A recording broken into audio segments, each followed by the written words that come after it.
quelque chose, quelqu'un a reçu une pensée du Seigneur pendant qu'on adorait Dieu. Je ne sais pas, une vision. Sentons-nous libres.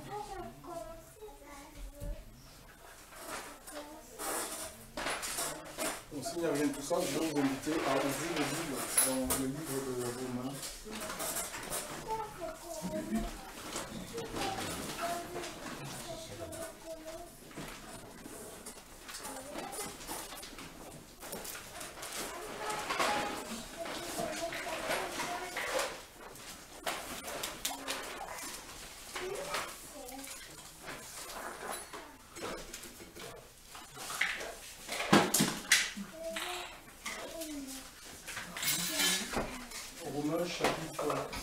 Romains 23, pardon, autant pour moi.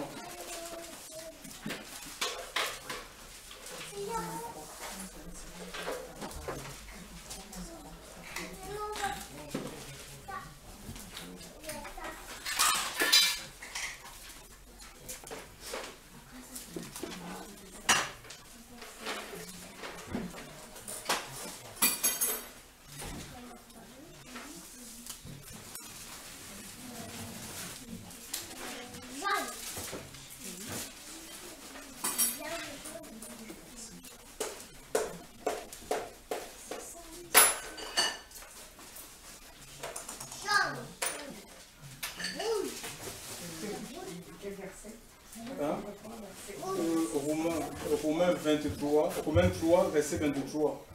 Verset 23 à 24. Donc si quelqu'un est dans la page, tu peux faire lecture. Car il n'y a nulle différence, vu que tous ont péché et sont entièrement privés de la gloire de Dieu, et ils sont gratuitement justifiés par sa grâce et par la rédemption qui est en Jésus-Christ.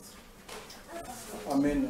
Donc, dans la Darby, il est dit, tous ont, il y a de différence, car il n'y a pas de différence, car tous ont péché et n'atteignent pas à la gloire de Dieu. Alléluia. Étant justifiés gratuitement par sa grâce, par la rédemption qui est dans le Christ Jésus. En fait, le péché ici, le péché nous empêche d'atteindre Dieu. C'est comme si Dieu était devant nous et on est empêché d'aller à la gloire. Pourquoi? Parce que nous sommes retenus par quelque chose, par le péché. Regardez un peu, ouais, j'ai mes pieds là qui sont liés à une corde, et puis la corde est sur l'arbre. Vous voyez, ça ne date pas de nos jours.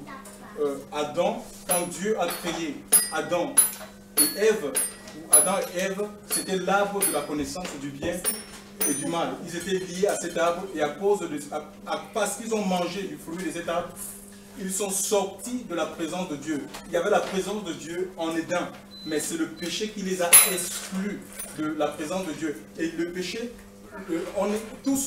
on est attachés à un arbre. Je ne sais sur quel arbre sommes-nous attachés, chers frères et sœurs. Il y a plusieurs arbres. Pour Adam et Ève, c'était l'arbre de la connaissance du bien et du mal. Je ne sais pas le nôtre. Pour certains, ça peut être l'arbre de l'adultère, l'arbre du mensonge, l'arbre du vol, l'arbre des murmures, des commérages. Et ces choses nous empêchent, chers frères et sœurs, parce qu'il n'y a pas, devant Dieu, il n'y a pas de grand péché ni de petit péché. La définition du péché même, ça veut dire tout simplement manquer le but. Est-ce que vous savez le but pour lequel Dieu vous a créé?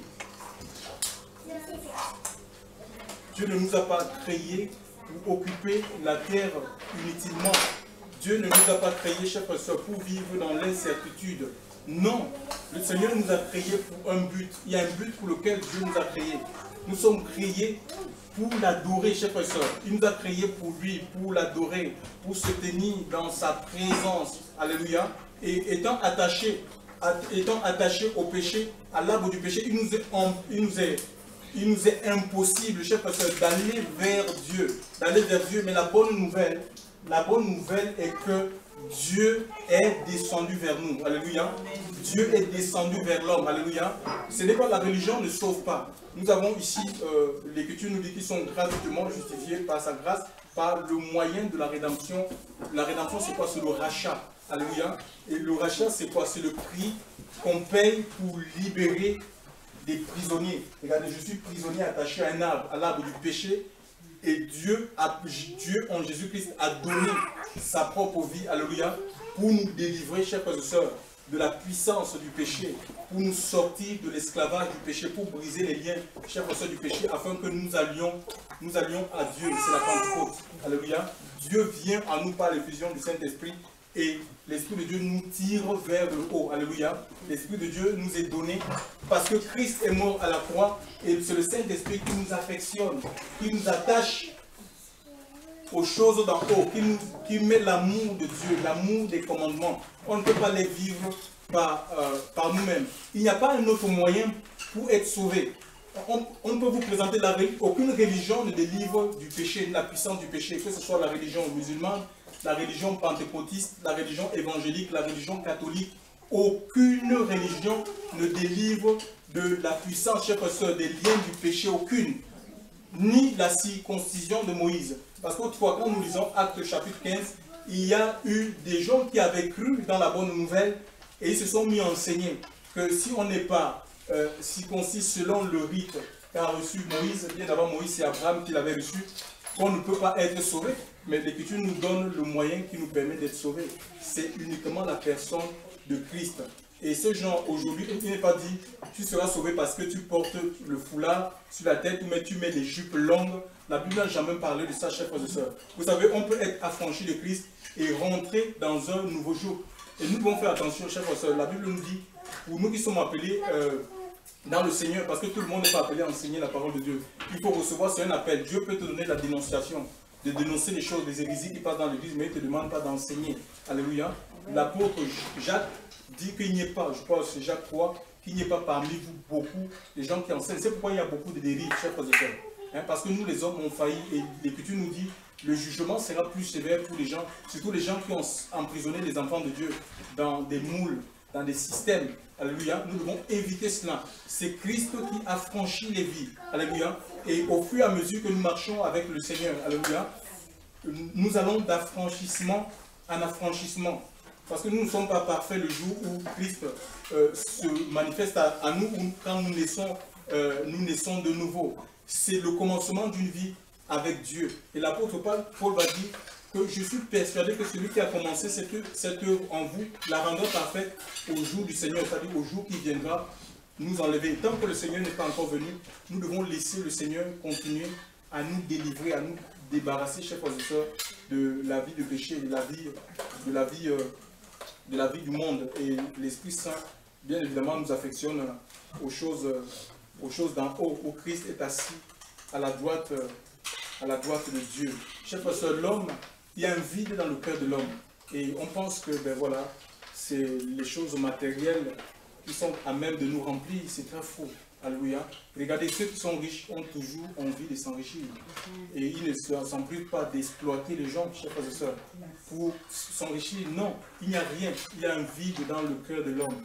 Et tant que Dieu ne viendra pas, la présence de Dieu ne viendra pas remplir ce cœur-là, l'homme sera toujours, sera un éternel insatisfait. Alléluia. Nous avons besoin de la présence de Dieu, chers frères et sœurs. Hein? C'est la présence de Dieu qui nous garde contre les démons. C'est l'huile. Alléluia. C'est l'huile sainte. Alléluia. C'est ça qui te protège contre les démons. Dans ta propre vie, dans ton esprit, tu n'as pas besoin de l'huile d'onction. Hein? Il y a trop de maraboutage dans le milieu. Nos milieux, chers frères, au milieu du peuple de Dieu, on prend l'huile, on met sur les murs en disant que bon, ça c'est pour éviter. Autrefois on a cru à ça, chers frères, ça c'est pour éviter que les démons rentrent dans ta maison. C'est très faux, chers frères, puisque même là où les enfants de Dieu se rassemblent, Satan il vient. Mais si on a l'Esprit de Dieu en nous, si on est rempli du Seigneur, de la présence de Dieu, nous allons le pouvoir de chasser l'ennemi. Alléluia. Même quand tu as l'Esprit Saint, ça n'empêche pas au diable de t'attaquer. Il fait la guerre aux saints. Apocalypse. Apocalypse chapitre 12, verset 17. Il fait la guerre aux saints et ceux qui gardent le témoignage de Jésus. Donc c'est une guerre jusqu'à la fin de ta vie. Tu dois, mais Dieu nous a donné toutes les armes. Alléluia. Ce n'est pas les armes de la chair avec lesquelles nous combattons l'ennemi. Elles sont d'ordre spirituel. Mais c'est en nous de nous en servir. Si nous restons fondés, enracinés, établis dans la parole du Seigneur, nous n'avons rien à redouter. Alléluia. Le Seigneur sera à nos côtés. Parce qu'il a remporté la victoire. Alléluia. Jésus a remporté la victoire. Il a remporté la victoire sur le péché. Il a remporté la victoire sur les démons, chers frères et sœurs, sur le diable, Satan lui-même, sur le bois de la croix. L'Écriture dit qu'il a triomphé d'elle, chers frères et sœurs, en les livrant en spectacle, c'est-à-dire la moquerie. Donc aujourd'hui, nous avons tout simplement besoin de nous greffer. On est enfant de Dieu, greffe-toi, attache-toi au Seigneur. Il n'y a pas de technique pour rentrer dans l'élévation. Il n'y a pas de technique, chers frères et sœurs, qui tienne pour que je sache dans la Bible. Non, il faut que tu t'attaches à Dieu.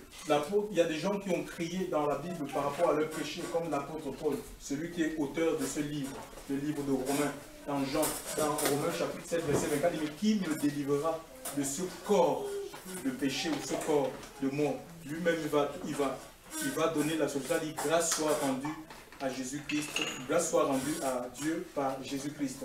Donc en fait, la grâce, chers frères et sœurs, qui sauve, c'est la grâce de Dieu. On est sauvé par grâce. Et le moyen qui nous permet de rentrer dans la grâce, c'est la foi. Colossiens 2,8. Nous sommes sauvés par grâce. On n'est pas sauvés par la foi. C'est la grâce de Dieu qui nous sauve. Nous ne sommes pour rien du tout. Mais parfois on confond, on pense qu'on est sauvé.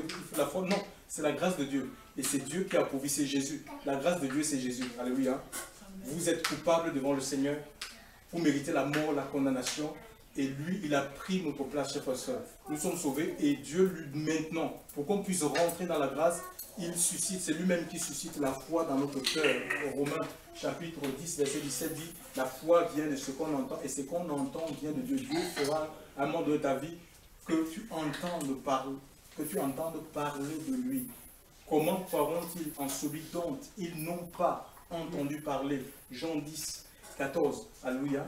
Comment croiront-ils en celui dont ils n'ont pas entendu parler? Donc pourquoi un message, peu importe le message, il faut qu'on te l'annonce. Alléluia. Et c'est la responsabilité de l'Église. Ouais.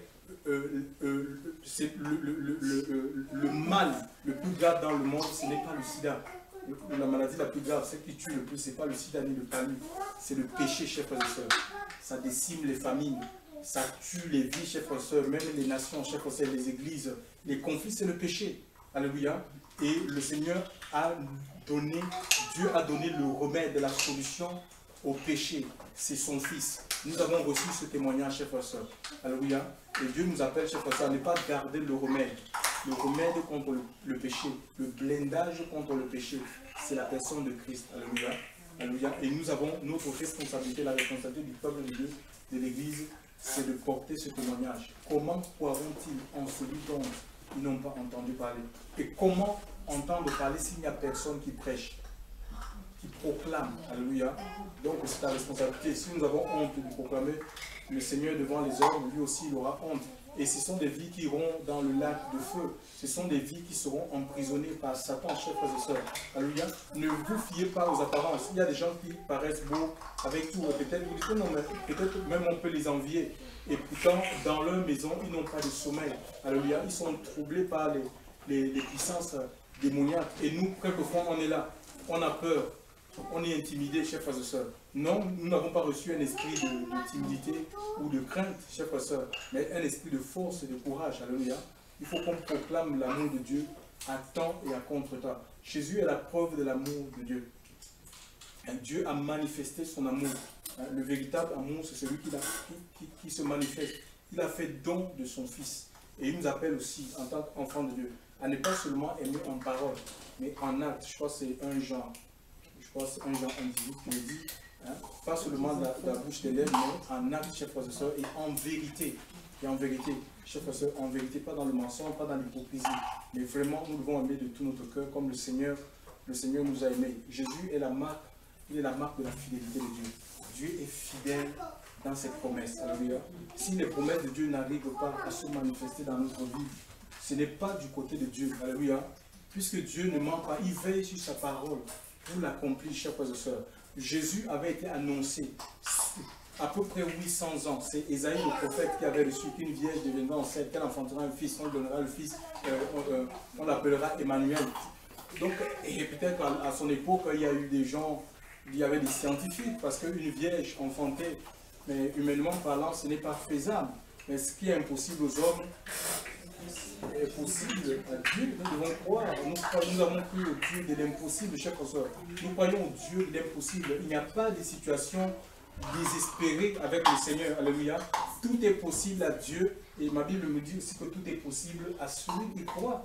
Donc il faut que tu mettes ta foi, chers frères et sœurs, pour voir la gloire de Dieu. Ésaïe, le prophète, est mort, mais il avait reçu la part du Seigneur. Alléluia.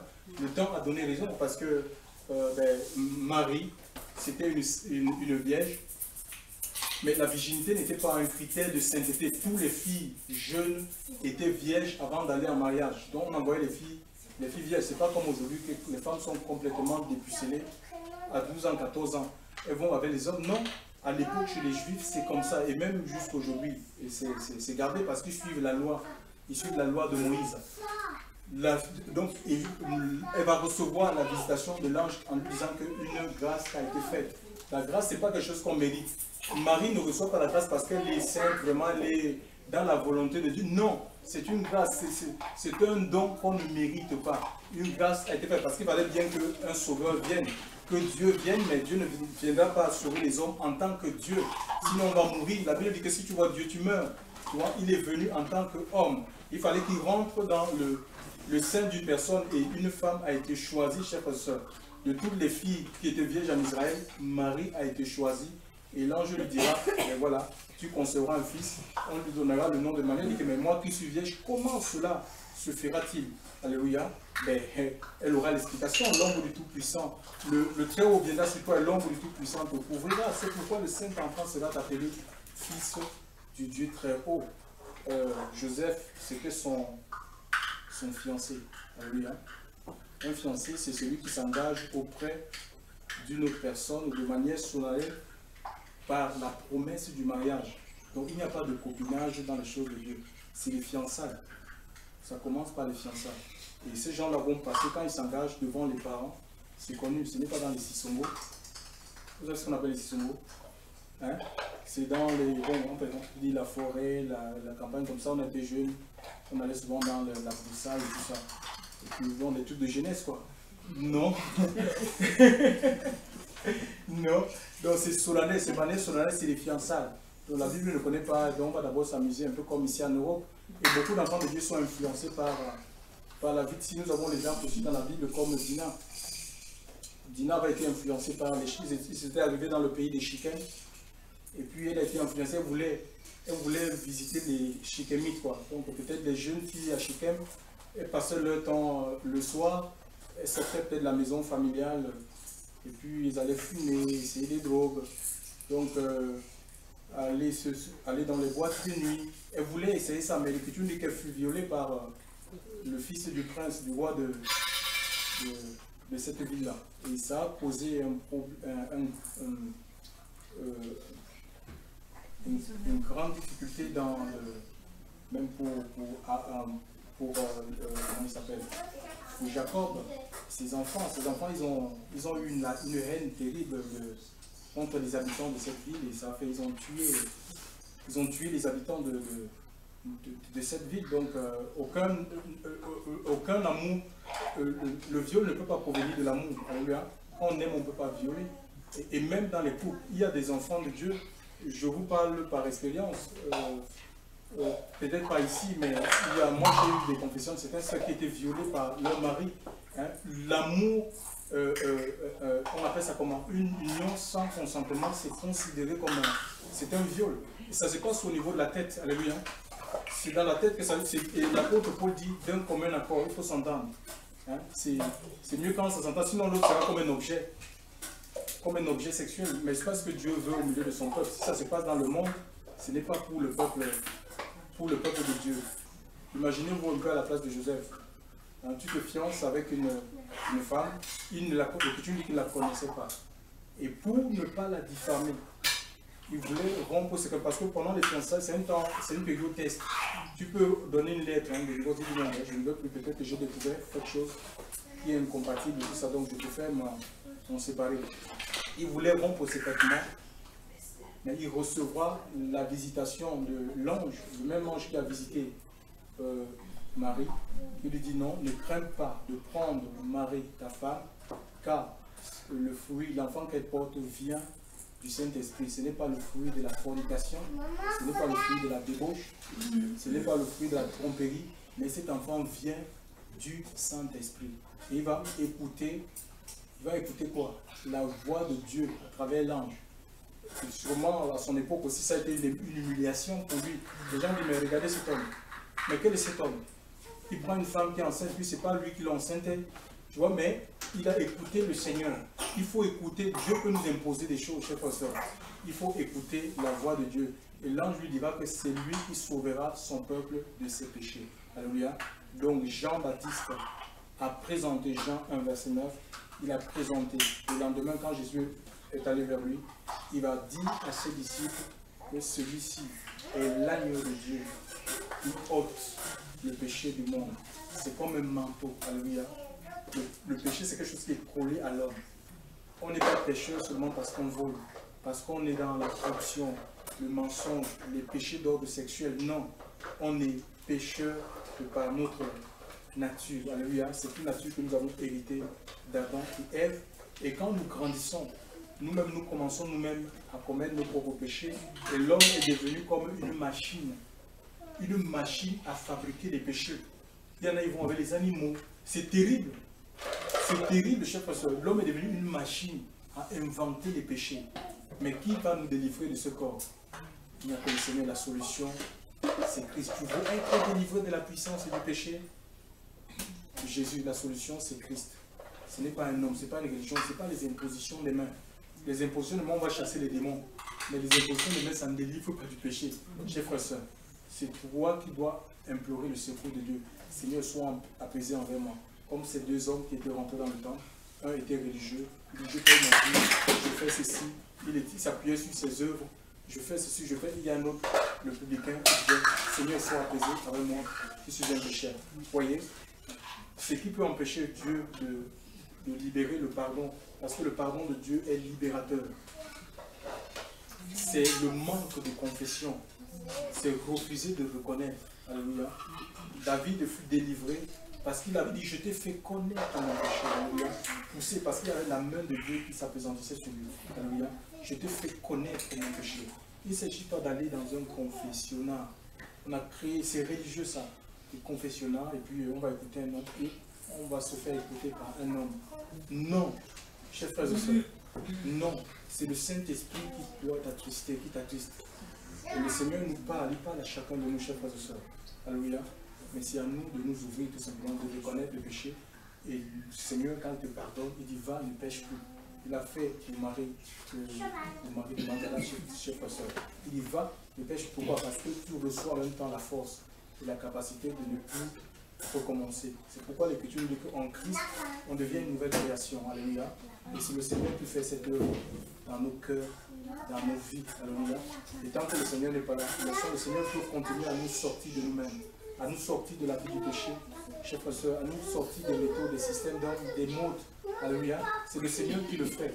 Et tant que le retour de Christ se fait entendre, nous devons laisser Christ continuer à nous sortir, à nous débarrasser, chers frères et sœurs. Il faut vouloir, il faut mettre sa volonté. La sœur a parlé, je t'ai donné une parole à quelqu'un en disant qu'il faut que tu mettes ta volonté. Oui, Dieu travaille en accord avec notre volonté. Alléluia. Si nous mettons notre volonté, le Seigneur fera le reste. Que le Seigneur nous bénisse, qu'il nous fortifie, et bien voilà, qu'il nous aide à avancer, chers frères et sœurs, en plein nom. Alléluia. Ce n'est pas une vie statique. Dieu ne nous appelle pas une vie statique, une vie routinière. Alléluia. Non, on doit avancer. Alléluia. On avance et laissons le Seigneur nous détacher, chers frères et sœurs, de tout ce qui n'est pas à sa gloire. Que le nom du Seigneur soit béni.